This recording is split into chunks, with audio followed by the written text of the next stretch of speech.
Shalom Bapak Ibu Saudara yang terkasih, bersama-sama malam hari ini kita siapkan hati bersama-sama, kita naikkan pujian dan syukur di hadapan Tuhan. Saya percaya sepanjang hari ini kita semua mengalami begitu banyak kebaikan Tuhan. Sebab itu bersama-sama malam hari ini kita bertemu dalam hadirat Tuhan.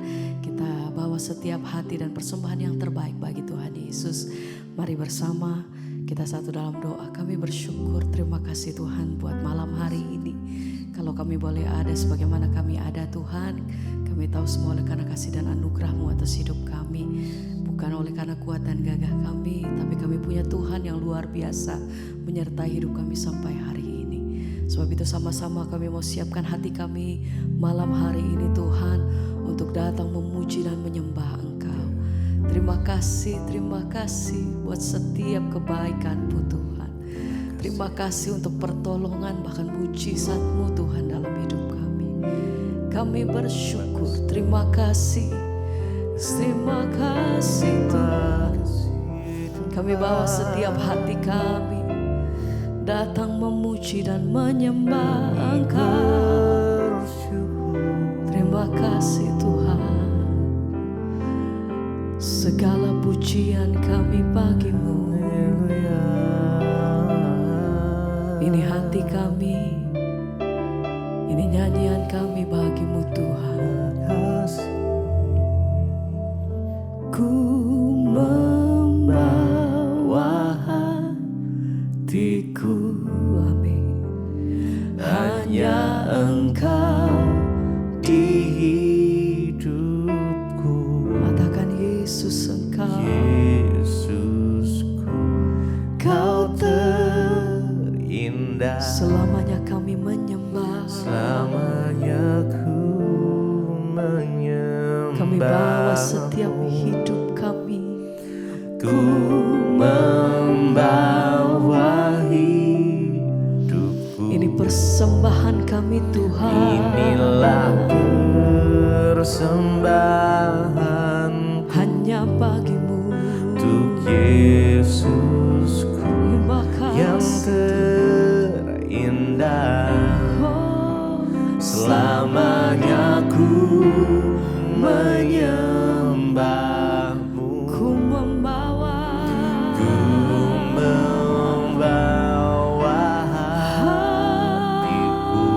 hatiku.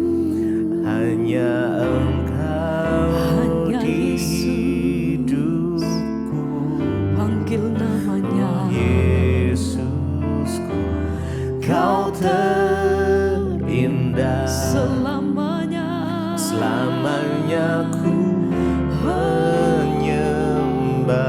Kami bawa setiap hidup kami. Ku membawa Ini persembahan kami yang terbaik bagi-Mu. Inilah persembahanku untuk Yesusku. Yesusku, Kau terindah. Selamanya ku menyembah-Mu, Yesus. Kami bawa hatiku, kami bawa pujian bagi-Mu Tuhan. Biar segala hormat hanya bagi-Mu. Sebab Engkau yang kudus, yang layak terima setiap pengagungan dari mulut lidah bibir kami. Kami percaya anugerah-Mu melimpah atas hidupku, kemurahan-Mu atasku Tuhan.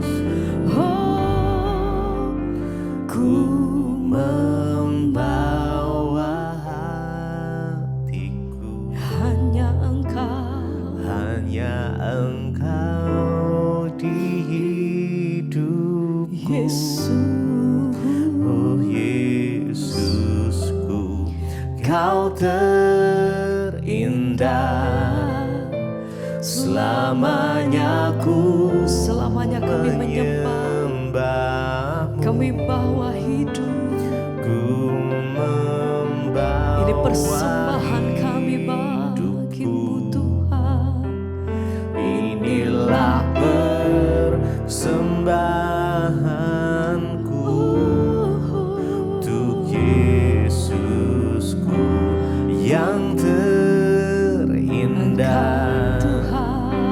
Selamanya ku menyembahmu, Ku membawa hatiku, ku membawa hatiku hanya Engkau, hanya Engkau di hidupku.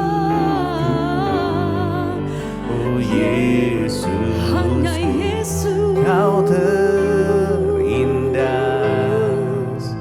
Selamanya ku menyembahmu, Ku bawa hidupku.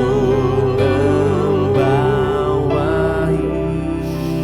Ini persembahan kami bagimu. Inilah Yesus. persembahanku Haleluya. untuk Yesusku yang terindah.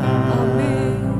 Selamanya ku menyembahmu,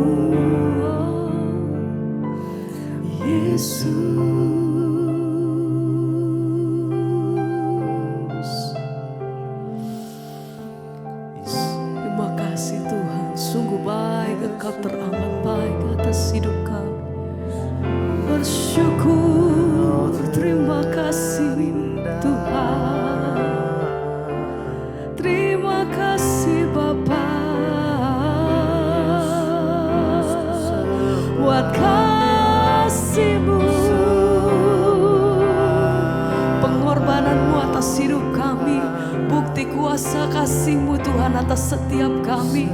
Terima kasih Yesus, ini hidup kami. Sebab Engkau terlebih dulu memberikan hidup-Mu atas setiap kami Tuhan, pengorbanan-Mu Tuhan atas setiap kami. Sebab itu hati kami bersyukur.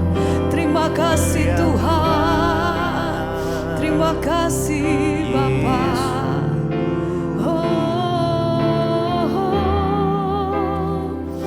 Mari nyatakan,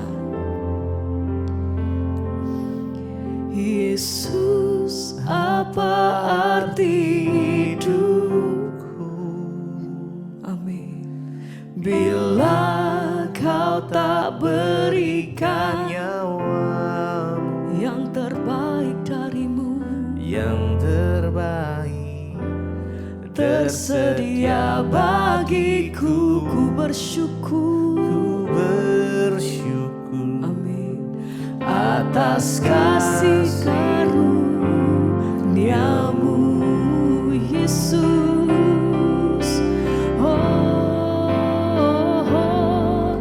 Yesus, apa arti hidupku bila Kau tak berikan nyawamu yang terbaik tersedia bagi setiap tersedia kami. bagi Kami bersyukur Tuhan ku bersyukur atas kasih-Mu, atas kasih-Mu Yesus. Yesus, apa arti hidupku bila Kau tak berikan nyawa yang terbaik darimu Tuhan, yang terbaik tersedia bagiku, ku bersyukur atas panggilan-Mu. Haleluya. Yesus, apa Panggil arti namanya. hidupku Oh, bila Kau tak berikan nyawamu amin Tuhan. yang terbaik Tersedia bagi setiap kami. tersedia bagi Sebab itu hati kami bersyukur Tuhan. ku Terima bersyukur kasih atas kasih karunia-Mu karuniamu. Kami bersyukur, terima kasih Tuhan, oleh karena kasih dan kuasa-Mu Tuhan, darah-Mu itu yang menebus setiap kami. Kami peroleh anugerah keselamatan hari ini, semua oleh karena kasih dan kesetiaan Tuhan dalam hidup kami. Ajar hati kami bersyukur dan selalu berseru kepada Tuhan Yesus, hanya kepada nama-Mu Tuhan. Sebab kami tahu bahwa Engkau yang berdaulat penuh atas setiap hidup kami.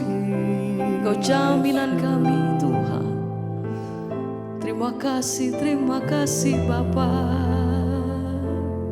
Oh, mari bersama katakan, Yesus, apa arti hidupku ya Tuhan, bila Kau tak berikan nyawamu yang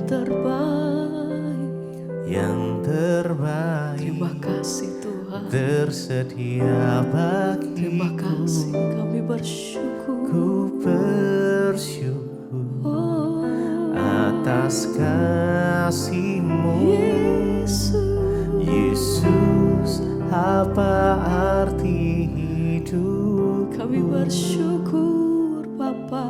Bila Kau tak berikan nyawa, Terima kasih untuk semua yang Tuhan kerjakan dalam yang hidup. terbaik Terima kasih. tersedia bagiku. Oh, Ku bersyukur atas kasih karuniamu.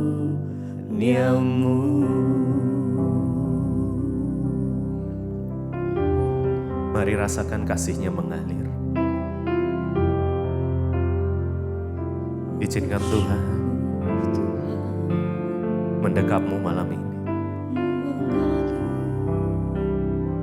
Nikmati indahnya kekudusan. Mari nikmati malam hari ini. Tuhan, penuhi kami dengan kasih-Mu ya Tuhan.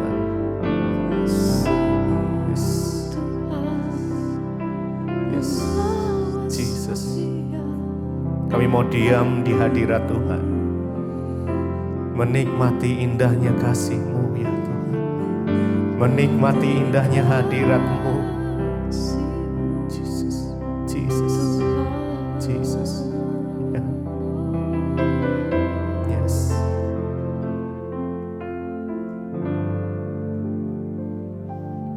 Ku rasakan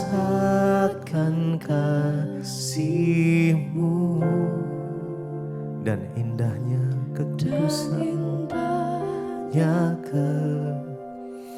kekudusan penuhi kami Tuhan. Diam di hadirat-Mu. Mari kita angkat tangan kita. Yes. Ku mengangkat tanganku, ku bersyukur. dan ku bersyukur, Mari sembah, menyembah, penuhi dengan kasih-Mu. Diam di hadirat-Mu. diam di hadirat-Mu.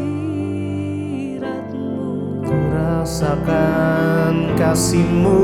Rasakan Mari rasakan kasih Tuhan, ya, ya. Dan indahnya kekudusan-Mu ya Tuhan. Yes, Jesus. Penuhi dengan kasih-Mu ya Tuhan. Kami mau diam di hadirat-Mu malam ini. Diam di Jesus. hadirat-Mu. Ku mengangkat tanganku.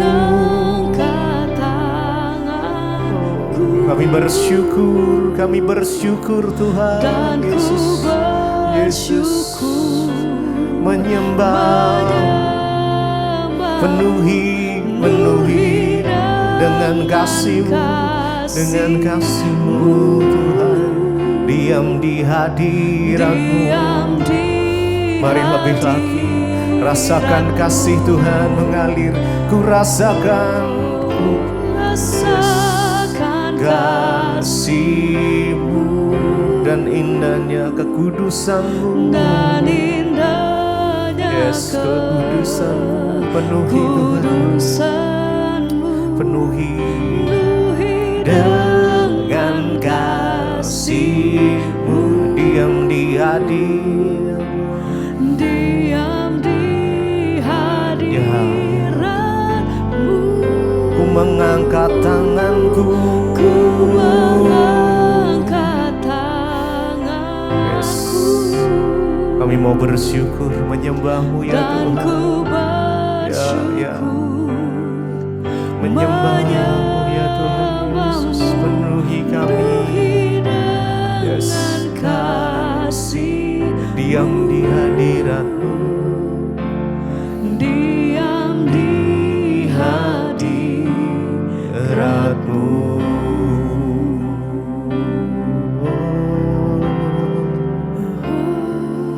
Mari datang malam ini, datang pada Tuhan malam ini. Mari izinkan Tuhan menjamah-Mu. Yes, Jesus. Terima kasih Tuhan, terima kasih buat hadirat-Mu ya Tuhan. Kami mau diam, kami mau tenggelam di dalam hadirat-Mu ya Bapa. Jesus, Your presence Lord. Hadirat-Mu ya Tuhan, Holy Spirit. Terima kasih Jesus.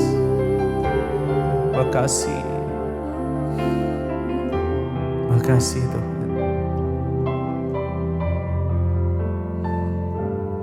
Ku rasakan kasih. Mari dengan lembut, mari rasakan kasih Tuhan. Yes. Indahnya kekudusan-Mu ya Tuhan, menuhi dengan kasih. Yes. Menuhi kami Tuhan. Diam di hadirat-Mu, kami angkat tangan kami. Yes. Mari angkat tangan.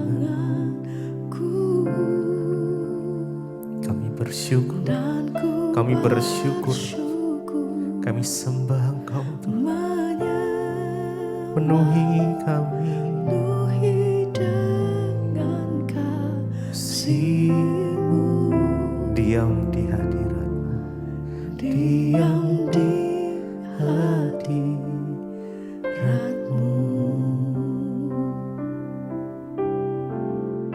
Cara bagi setiap kami, sampaikan isi hati-Mu Tuhan bagi kami. Urapi hamba-Mu yang tidak ada apa-apanya Tuhan. Kami buka hati kami bagi firman-Mu. Dalam nama Tuhan Yesus. Haleluya. Amin. Silakan duduk Bapak Ibu. Shalom. Tuhan hari-hari ini sedang berbicara untuk kita semua umatnya dan juga gerejanya. Amin. Dan saya yakin kita semua yang datang ke tempat ini pasti kita rindu untuk mendengar suara Tuhan. Yang rindu dengar suara Tuhan, angkat tangan. Ya, kita rindu untuk mendengar suara Tuhan. Dan hari ini saudara, saya berdoa apa yang Tuhan taruhkan untuk jemaat di tempat ini. Dan kita akan sama-sama, dan saya yakin juga ini menjadi berkat bagi semua, karena nanti akan disiarkan secara online. Hari-hari ini kita ada di tengah bangsa yang Bapak Ibu, kita perlu banyak berdoa buat bangsa kita dan juga keadaan hari-hari ini. Ya, memang Alkitab berkata di akhir zaman akan datang masa yang sukar. Tetapi jangan sampai ya sudah memang masa yang sukar, ya lalu kesukaran demi kesukaran terjadi itu karena kesalahan kita. Nah, hari ini kita mau belajar dari satu kisah di dalam Alkitab ya, bagaimana orang Israel itu terus ditegur oleh Tuhan ya lewat nabi-nabi Tuhan. Dan hari ini saya ambil firman Tuhan dari Amos saudara. Ya. Amos ini adalah seorang yang dipilih Tuhan untuk menyampaikan pesan Tuhan kepada bangsa Israel. Ya, dan Amos adalah salah seorang, dia peternak domba. Dia bukan dari keturunan nabi atau mengikuti pendidikan nabi pada waktu itu. Tapi Amos ini orang biasa, orang awam yang dipilih Tuhan. Dia seorang peternak domba di Tekoa. Dan dia disuruh Tuhan berbicara kepada Israel pada zaman Usia, Raja Yehuda, saudara. Ya, dan itu dalam zaman Yerobeam, anak Yoas, Raja Israel. 2 tahun sebelum gempa bumi dikatakan di sana. Apa yang Amos sampaikan yaitu teguran, nasihat, dan seruan untuk bangsa itu bertobat kembali kepada Tuhan. Pada waktu di zaman Amos ini ya, keadaan bangsa itu mereka cukup makmur, ya mereka itu juga ya kalau dibilang tolak ukur dari kemakmuran itu diberkati Tuhan, disertai Tuhan, ya orang berkata seperti itu. Tapi hari itu keadaan politik di bangsa itu tidak baik-baik saja karena banyak terjadi penyimpangan, orang miskin ditindas ya. Para pejabat hanya memikirkan diri mereka sendiri, banyak yang korupsi, banyak yang ya kurang lebih seperti di bangsa kita lah ya. Jadi keadaan bangsa itu seperti itu, belum lagi di dalam rumah Tuhan saudara. Ya dari mulai politik, keadaan masyarakat sampai ke rumah Tuhan. Pada waktu itu orang-orang datang ke Betel, ke Gilgal tempat mereka mempersembahkan korban. Tapi di sana juga terjadi banyak kecurangan, penyembahan berhala di tempat yang harusnya itu menjadi tempat kudus tapi sudah tidak kudus lagi. Bagaimana mereka memperdagangkan korban dengan harga yang tinggi sehingga orang miskin mau datang beribadah kepada Tuhan itu sangat sulit karena beli korban itu mahal. Mereka nggak bisa mempersembahkan korban untuk menghapus dosa, semua dinilai dari uang. Bahkan di tempat kudus pun sudah tidak ada kekudusan. Dan mereka masih tetap beribadah pada waktu itu saudara. Mereka rutin ya masih beribadah seperti biasanya. Tapi ternyata ibadah mereka itu menjadi ibadah yang jahat. Jadi ternyata ada loh ibadah yang jahat.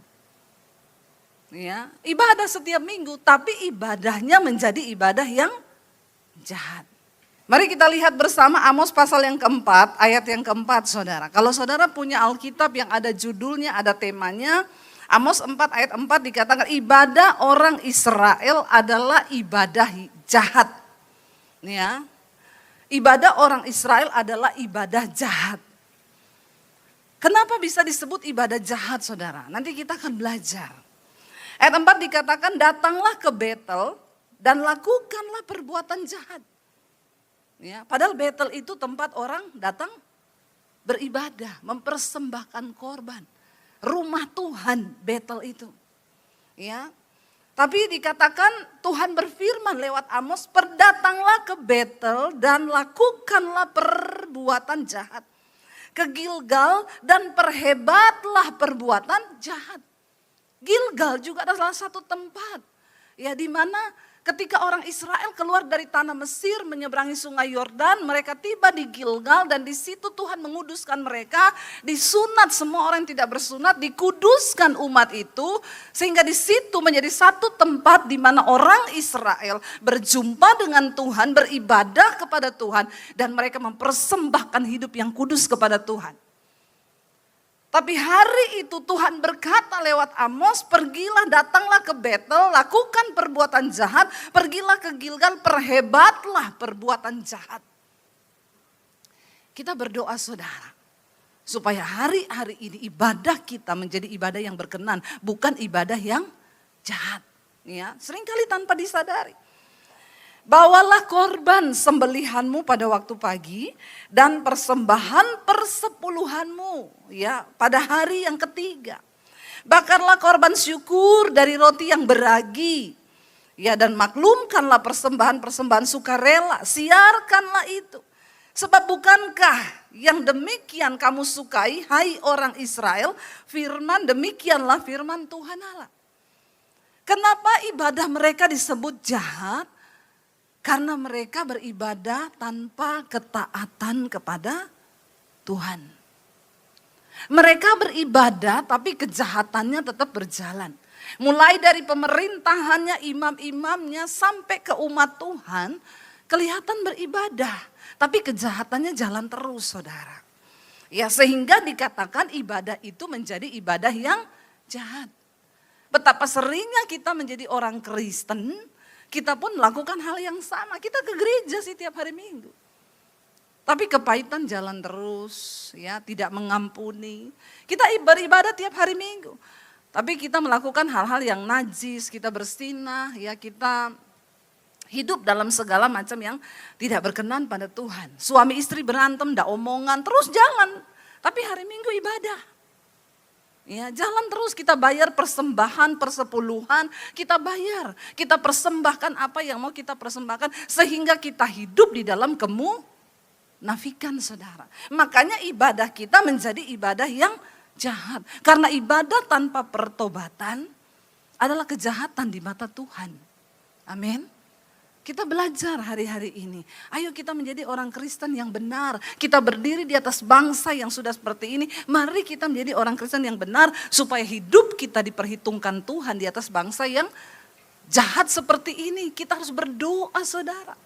Ya, melihat semua yang ada yang terjadi, saudara.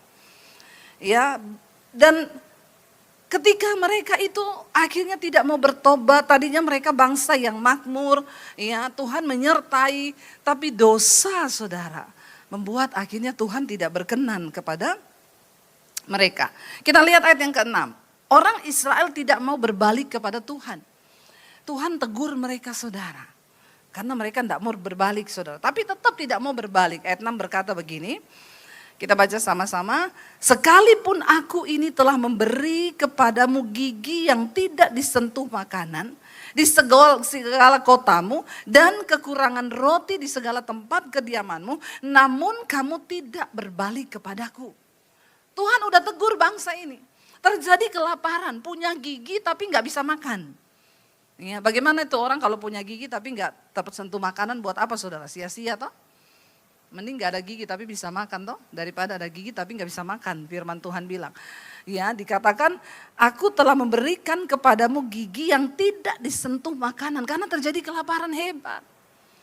Tuhan tegur bangsa ini lewat kemerosotan yang terjadi, kelaparan, hidupnya susah. Tapi seringkali orang Kristen tuh udah susah hidup sombong lagi ya. Enggak di sini sih. Di sana, saudara, ya. Udah susah, sombong, gak mau tobat datang sama Tuhan. Ya, tapi mereka tidak berbalik, sudah nggak bisa makan, tidak ada makanan, tapi tidak mau berbalik. Banyak orang Kristen sombong, udah miskin, sombong. Bilang kanan kirimu, jangan kau udah miskin sombong lagi ya, bertobat. Ya, udah nggak bisa makan, tetap sombong, saudara, nggak mau datang sama Tuhan. Lalu dikatakan, aku pun telah menahan hujan daripadamu. Ketika 3 bulan lagi sebelum panen, aku menurunkan hujan ke atas kota yang satu dan tidak menurunkan hujan ke atas kota yang lain. Kalau tinggal 3 bulan mau panen terus hujan, banjir, kira-kira jadi panen enggak? Enggak, saudara. Ya, padi sudah menguning. Ya, tinggal 3 bulan mau dipanen. Itu kan yang kita harapkan, panas kan. Ya, tiba-tiba hujan, udah mulai berbulir, hujan, banjir. Pasti gagal panen. Aku telah menahan, dikatakan di sana, aku telah menahan hujan daripadamu. Bahkan Tuhan juga menurunkan hujan, tidak menurunkan hujan ke atas kota yang lain. Ladang yang satu kehujanan, ladang yang lain tidak kena hujan dan menjadi kering. Semuanya gagal, saudara. Penduduk 2-3 kota pergi terhuyung-huyung ke satu kota untuk minum air. Bayangkan cuma untuk cari minum, mereka pergi dari satu kota ke kota yang lain sampai terhuyung-huyung. Kira-kira ini keadaan yang enak atau tidak? Enak gak, saudara? Enggak enak loh, terhuyung-huyung cuma pengen cari minum. Seringkali orang Kristen sudah hidupnya sulit, tapi tetap gak mau cari Tuhan sungguh-sungguh. Ya. Penduduk 2-3 kota pergi terhuyung-huyung ke satu kota untuk minum air, tetapi mereka tidak menjadi puas. Namun kamu tidak apa? Berbalik kepadaku, demikianlah firman Tuhan. Tuhan izinkan gagal panen. Tuhan izinkan usahanya tidak diberkati. Tuhan izinkan makan susah. Tuhan izinkan mau minum aja susah. Semua keadaan menjadi sulit. Tapi tetap tidak mau bertobat. Mencari Tuhan, saudara. Ya, makanya ibadah mereka menjadi jahat di mata Tuhan. Dikatakan di sana ayat 9. Aku telah memukul kamu dengan hama dan penyakit gandum. Telah melayukan tanaman-tanamanmu dan kebun-kebun anggurmu. Pohon-pohon ara dan pohon zaitunmu dimakan habis oleh belalang. Namun apa? Kamu tidak berbalik kepadaku. Demikianlah firman Tuhan. Udah usahanya bangkrut. Ya. Tidak ada penghasilan, kehilangan pekerjaan, mau makan aja sulit, tapi tetap nggak mau bertobat. Tetap nggak mau hidup menyenangkan Tuhan. Nggak cukup sampai di situ. Bangsa ini udah terhuyung-huyung, saudara. Ayat 10 dikatakan begini, aku telah melepas penyakit sampar ke antaramu. Bukan hanya secara ekonomi dipukul Tuhan. Bukan hanya kehilangan pekerjaan, bukan hanya bangkrut, tidak ada penghasilan, juga mengalami keadaan sakit, saudara. Sudah dilepas penyakit sampar ke antaramu seperti kepada orang Mesir. Aku telah membunuh terunamu dengan pedang. Ya, terjadi perang, banyak kematian, saudara. Pada waktu kudamu dijara, aku telah membuat bau busuk perkemahanmu tercium oleh hidungmu. Namun kamu tidak berbalik kepadaku, kata Tuhan. Udah tercium bau bangkai yang menyengat karena kalah perang, saudara. Ayat 11, aku telah menjungkir balikan kota-kota di antara kamu. Seperti Allah menjungkir balikan Sodom dan Gomora. Sehingga kamu menjadi seperti puntung yang ditarik dari kebakaran. Namun kamu tidak berbalik kepadaku. Demikianlah firman Tuhan. Tinggal puntung ditarik dari kebakaran, itu hampir udah binasa semua. Tapi tetap gak mau balik sama Tuhan, gak mau bertobat. Ini ciri-ciri manusia di akhir zaman, saudara. Ayat 12, sebab itu demikianlah akan kulakukan kepadamu, hai Israel. Oleh karena aku akan melakukan yang demikian kepadamu, maka bersiaplah untuk bertemu dengan Allahmu, hai Israel. Tidak ada satu orang pun yang bisa sanggup bertemu dengan Allah. Pasti binasa kalau nggak hidup dalam kekudusan. Amin. Tuhan mengancam mereka. Ya, kalau udah nggak bisa ditegur, udah nggak bisa gini, ya udah Tuhan yang akan bertemu, dan kalau ketemu Tuhan mati, saudara, kalau nggak hidup kudus. Sebab sesungguhnya Dia yang membentuk gunung-gunung dan menciptakan angin, yang memberitahukan kepada manusia apa yang dipikirkannya. Dan yang membuat fajar dan kegelapan, dan yang berjejak di atas bukit-bukit bumi. Tuhan Allah semesta alam, itulah namanya. Dipertegas, siapa kita dibandingkan Tuhan yang begitu mulia itu, saudara. Tuhan yang menciptakan gunung, Tuhan yang menciptakan manusia, Tuhan yang menciptakan segala-galanya. Masa kita ini yang tidak ada apa-apanya tidak mau datang untuk sungguh-sungguh mencari Tuhan? Jangan membawa ibadah yang palsu kepada Tuhan. Kalau kita lihat Amos pasal yang kelima, di sana terus, saudara, dikatakan bahwa Israel akan rebah, tidak akan bangkit lagi, keadaannya akan semakin menjadi memburuk kalau mereka nggak bertobat. Lalu saya tertarik dengan Amos 5 ayat yang keempat. Ini kuncinya, dikatakan, saudara, judul perikopnya Amos 5 ayat 4, jalan yang menuju hidup. Saya suka kalau membaca Alkitab tuh, kenapa? Setelah diberitahukan itu, kalau kamu nggak begini, kamu akan begini, maka jalannya ini loh, lakukan ini loh, supaya kamu itu hidup. Jalan yang menuju hidup dikatakan. Sebab beginilah firman Tuhan ayat 4, kepada kaum Israel. Apa di sana dikatakan? Carilah aku, maka kamu akan hidup. Ya. Carilah aku, maka kamu akan hidup, kata firman Tuhan. Ayat 5 dikatakan, baca bersama. Janganlah kamu mencari Betel, janganlah pergi ke Gilgal, dan janganlah menyeberang ke Beersheba, sebab Gilgal pasti masuk ke dalam pembuangan dan Betel akan lenyap. Ya, padahal tadi kita sudah tahu bahwa Betel itu adalah rumah Tuhan, Gilgal adalah tempat Allah menguduskan bangsa Israel, Berseba itu juga satu tempat di mana ya Tuhan ada monumen-monumen tentang kebangunan rohani, tentang tempat beribadah. Hari ini Tuhan mau berkata, jangan cuma pergi ke gereja kalau hidupmu tidak bertobat dan engkau tidak sungguh-sungguh mencari Tuhan terlebih dahulu. Ya, buat apa kau ke gereja kalau kau nggak bertobat? Buat apa kau mencari sesuatu yang hanya kelihatannya itu tempat beribadah? Kalau engkau tidak sungguh-sungguh mempersembahkan hidup dalam pertobatan, maka ibadahmu menjadi ibadah yang jahat di mata Tuhan, saudara.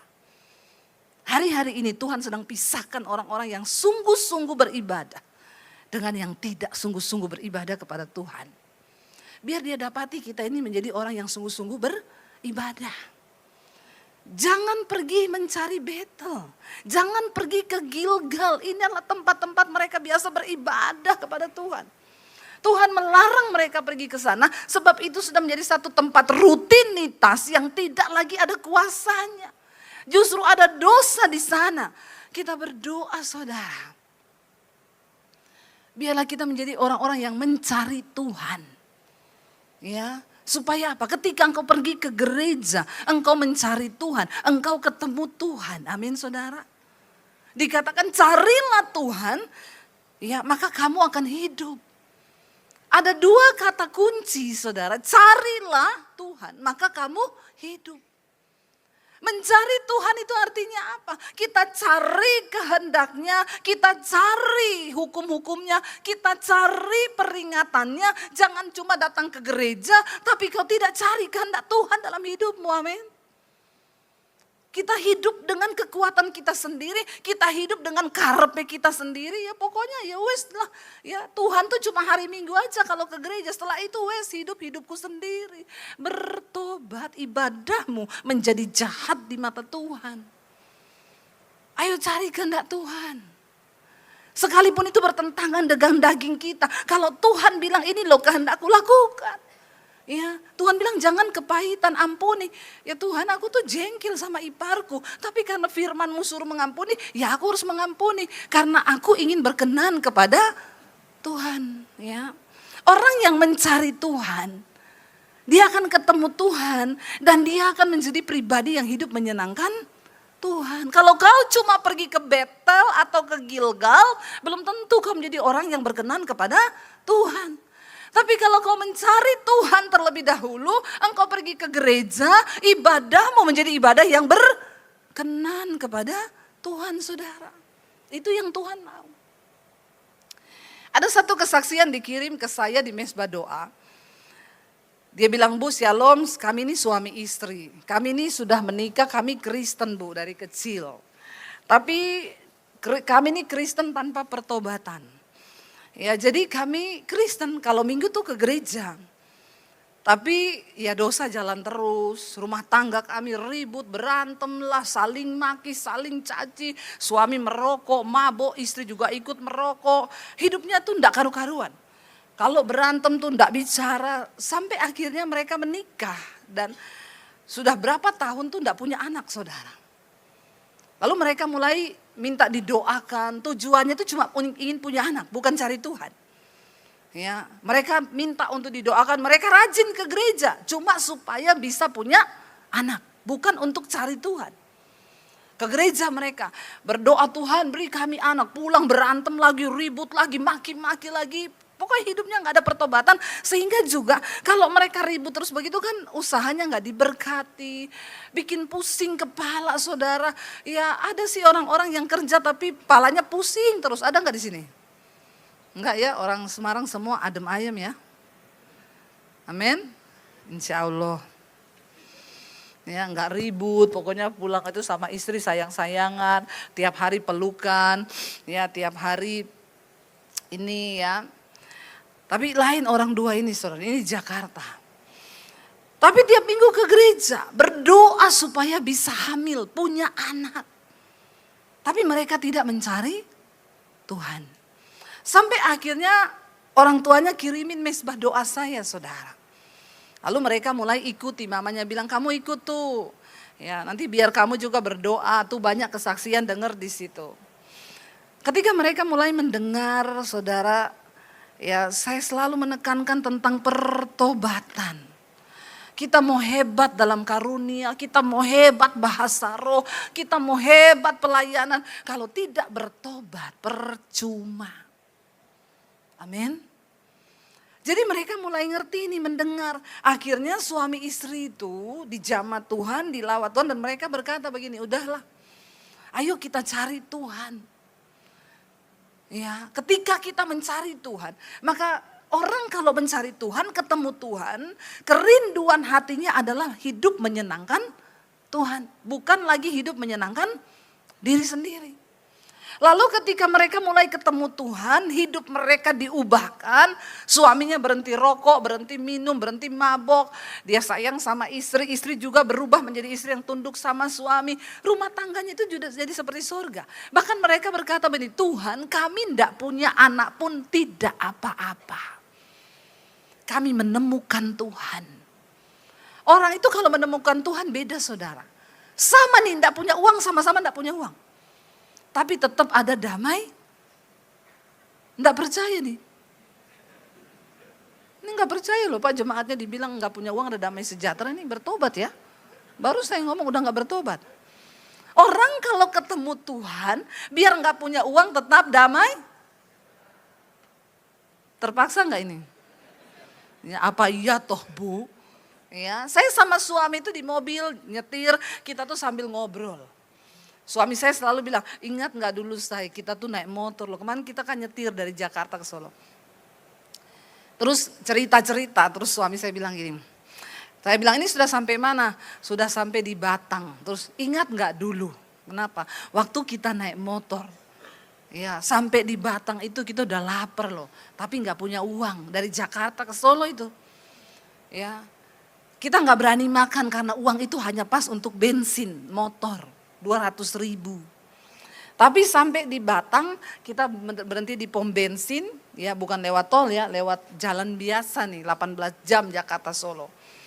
Akhirnya suami saya bilang udah deket say, bensin sudah penuh, ada uang sisa. Kita makan yuk, kita makan bakmi tek-tek itu di pinggir jalan di depan pom bensin waktu itu. Saya ingat.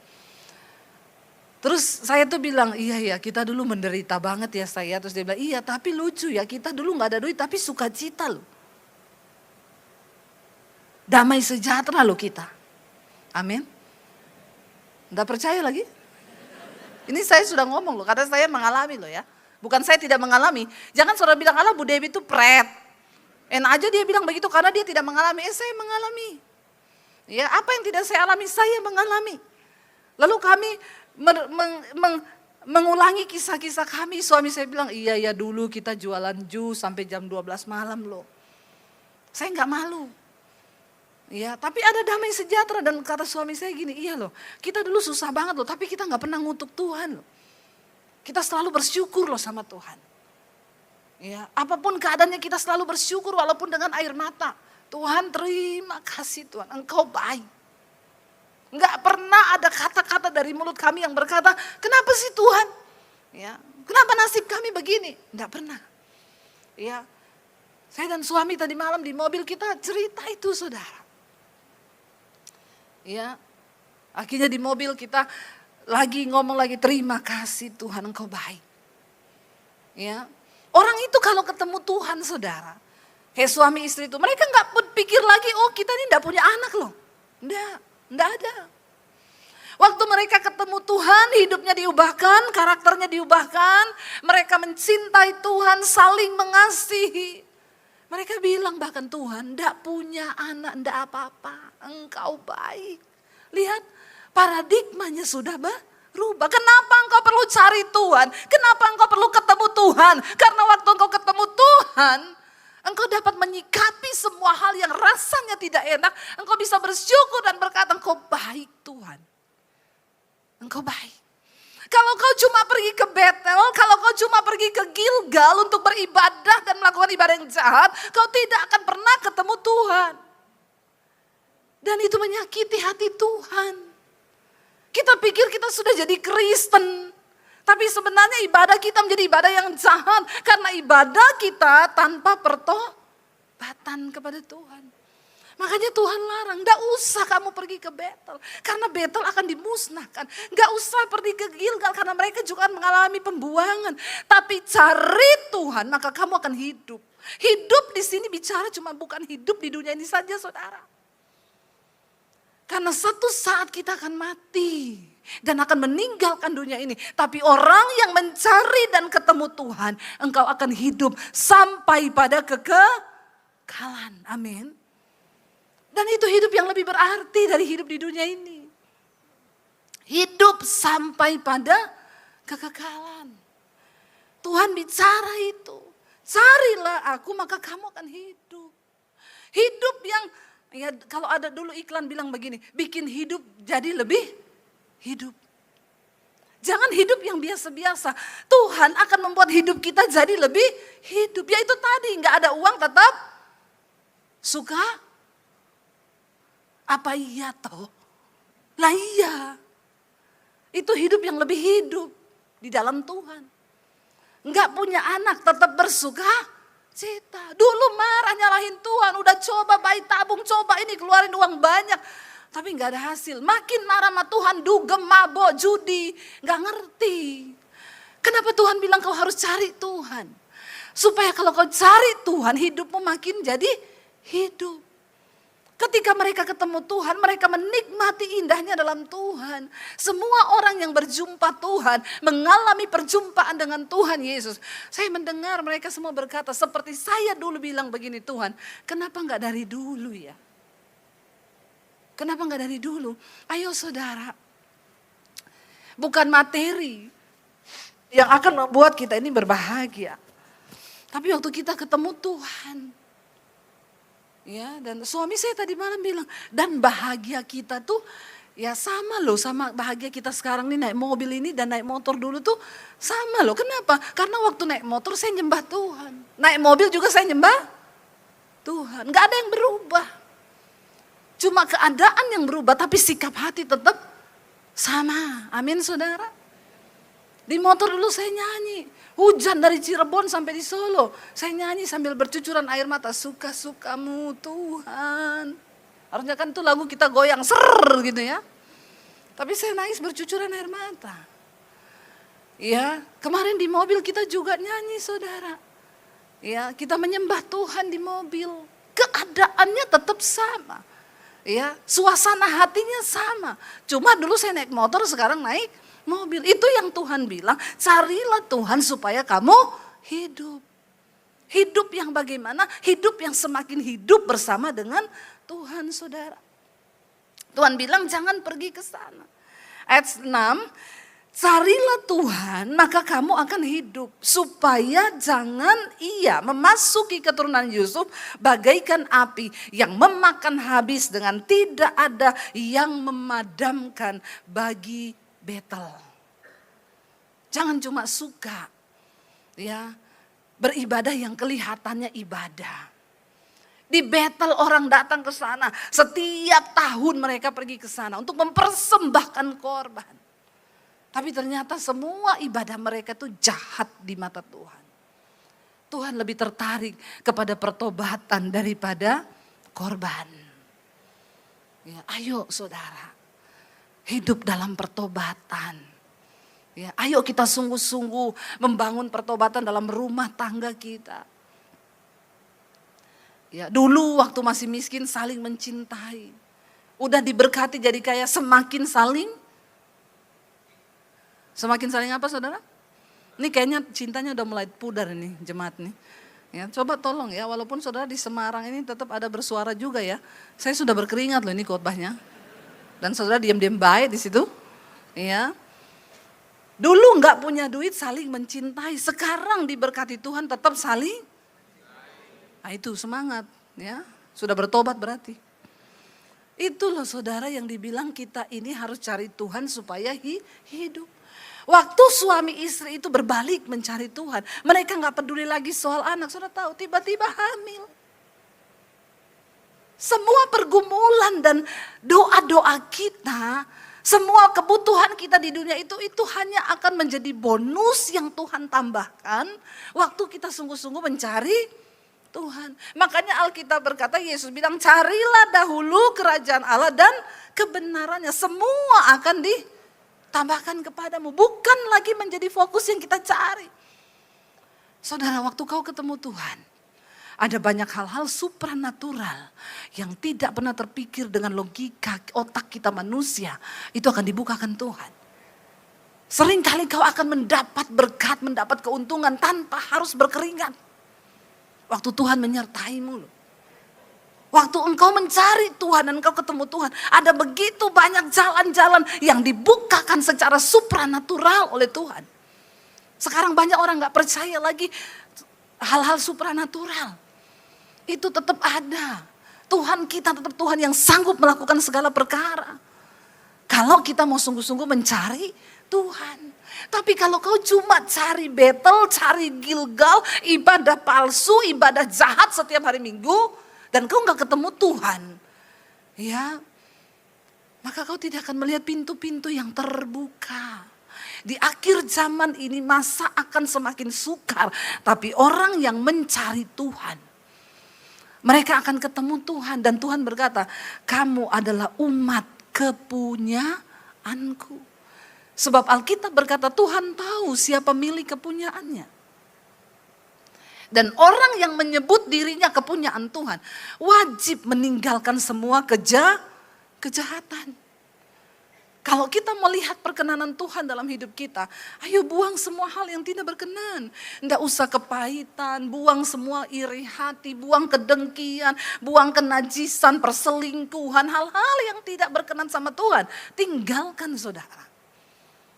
Kembali kepada pertobatan dan bilang, Tuhan mampukan aku Tuhan untuk sungguh-sungguh mencari Tuhan. Karena waktu kau ketemu Tuhan, kau ketemu segala-galanya saudara. Apa yang menjadi kebutuhan hidup kita? Ada banyak pintu-pintu yang akan Tuhan bukakan secara supranatural bagi orang-orang yang sungguh-sungguh mencari Tuhan. Kalau saya mau bersaksi saudara, bukan saya tidak mengalami. Kenapa saya bicara dari mimbar ini? Karena saya mengalami kehebatan Tuhan. Saya mengalami pintu-pintu yang dibukakan oleh Tuhan. Saya mengalami terobosan demi terobosan yang Tuhan nyatakan. Waktu kita mau sungguh-sungguh mencari Tuhan. Ajarkan anak-anakmu hidup takut akan Tuhan. Ajarkan mereka menghormati Tuhan. Saya selalu bilang sama anak-anak saya, Mami gak bisa lihat hidupmu di luar sana loh. Tapi waktu engkau hidup menghormati Tuhan, kau tidak perlu takut akan perubahan zaman. Memang zaman akan berubah semakin jahat dan dunia akan semakin sukar. Tapi orang yang menghormati Tuhan, yang mencari Tuhan, yang beribadah sungguh-sungguh kepada Tuhan, dia akan mengalami pembelaan dari Tuhan, penyertaan Tuhan, bahkan pemulihan demi pemulihan akan kita alami lewat hidup kita di mana Tuhan menyatakannya. Hari ini saudara, saya tidak tahu apa pergumulan yang sedang saudara hadapi, tapi kabar baiknya cari Tuhan supaya kita hidup. Amin. Cari Tuhan agar kita hidup. Jangan hanya terjebak dalam rutinitas kekristenan yang tanpa pertobatan. Pulang dari sini, pulang ya tetap berantem, panci melayang, piring melayang, tetap. Ya, apalagi sekarang dunia media semakin mempengaruhi otak, semakin mempengaruhi mindset kita. Selain donatur dilarang mengatur. Sehingga ibu-ibu kalau suaminya nggak ada duit, kau bukan donatur. Ya, jadi dulu provider. Ya, bertobat ya anak-anak muda. Cari jodoh yang ada duit. Ya, enggak cari yang takut Tuhan. Waktu ada Tuhan dalam hidup kita, maka Tuhan akan menjadi provider bagi kita. Amin. Dia jadi donatur bagi kita. Saya oke kalau dikatakan selain donatur dilarang mengatur, Tuhan donatur saya. Jadi yang berhak mengatur saya siapa? Tuhan. Amin saudara. Supaya hidup kita diberkati. Jadikan Tuhan segala-galanya dalam hidup kita. Mari kita bangkit berdiri bersama. Kita menatang pada Tuhan hari ini. Kita mau berkata kepada Tuhan, Tuhan kami mau cari wajah-Mu. Biar kami temukan Engkau Tuhan hari ini. Terima kasih Bapa. Ku cari wajah-Mu. Temukan kasih. Temukan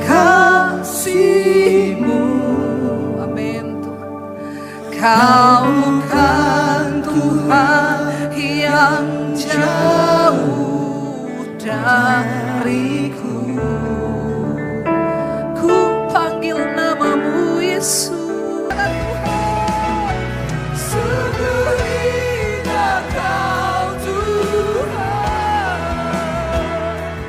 Engkau kasih dan sayang seperti Kau tempat penghiburan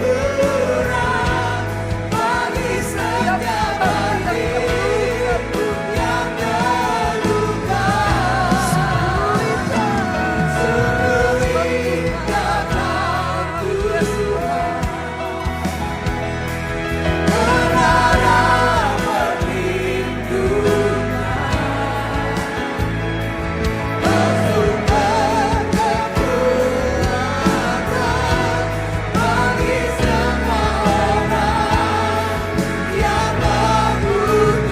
Mari sembah Tuhan.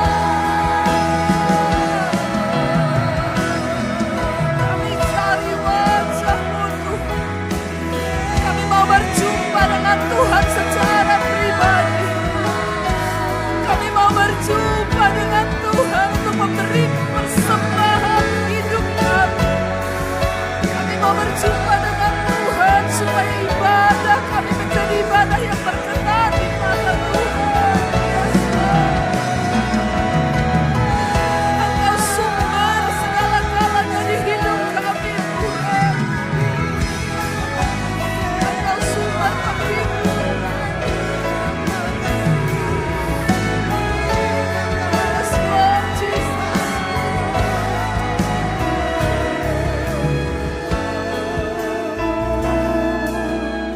Angkat tanganmu sekali lagi, katakan, sungguh indah Kau Tuhan.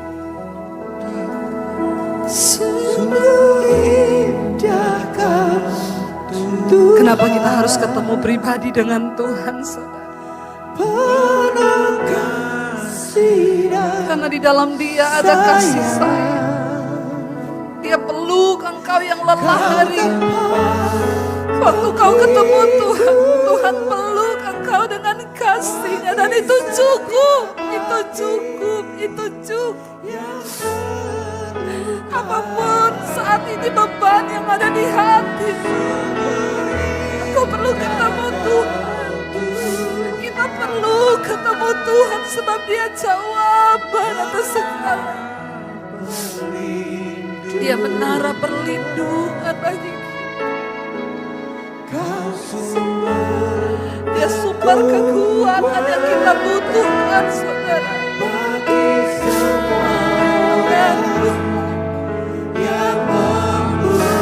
Mari buka hati dan tanganmu Bapak Ibu. Terimalah kiranya berkat, rahmat, anugerah dari Allah Bapa, cinta kasih dari Tuhan Yesus Kristus turun atas hidup kita mulai hari ini. Bahkan sampai kali yang kedua Tuhan Yesus datang kembali menjemput setiap kita, dan nama kita semua tercatat di dalam kitab kehidupan. Di dalam nama Tuhan Yesus Kristus, kita semua yang percaya diberkati, disertai Tuhan. Mari katakan bersama, amin, amin, amin. Kau yang pegang tanganku, Kau yang sentuh hatiku, selamanya ku cinta Kau Yesus, selamanya ku menyembah-Mu. Kau yang pegang tanganku, Kau yang sentuh hatiku, selamanya ku cinta Kau Yesus, selamanya ku menyembah-Mu.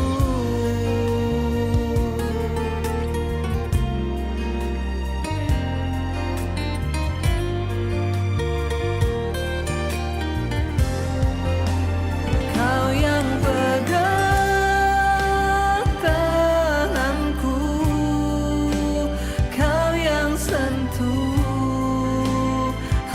kasih